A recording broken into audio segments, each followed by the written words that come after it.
উত্তরবঙ্গ বিশ্ববিদ্যালয়ে এবিভিপির ডাকে 24 ঘন্টা ছাত্র ধর্মঘট ঘিরে উত্তেজনা।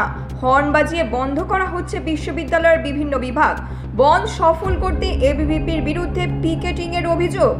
গবেষক ছাত্রী ববিতা দত্তের অস্বাভাবিক মৃত্যুর ঘটনায় অধ্যাপক সিদ্ধার্থ শঙ্কর লাহার বহিষ্কার ও শাস্তির দাবিতে এবিভিপির ডাকে আজ 24 ঘন্টা ছাত্র ধর্মঘট পালিত হচ্ছে উত্তরবঙ্গ বিশ্ববিদ্যালয়ে। সকাল থেকে বন্ধ সফল করতে বিশ্ববিদ্যালয়ে রয়েছেন এবিভিপির সদস্যরা। এদিন দলীয় পতাকা হাতে নিয়ে বাইক মিছিল বের করে এবিভিপি। পিকেটিং এবং হর্ন বাজিয়ে একাধিক বিভাগ বন্ধ করার অভিযোগ তাদের বিরুদ্ধে। পড়ুয়াদের বাড়ি ফেরারও নির্দেশ দিচ্ছেন তারা। আর এই বন্ধ ঘিরেই সকাল থেকে উত্তেজনার পরিস্থিতি বিশ্ববিদ্যালয় ক্যাম্পাসে। বেশিরভাগ বিভাগই রয়েছে বন্ধ।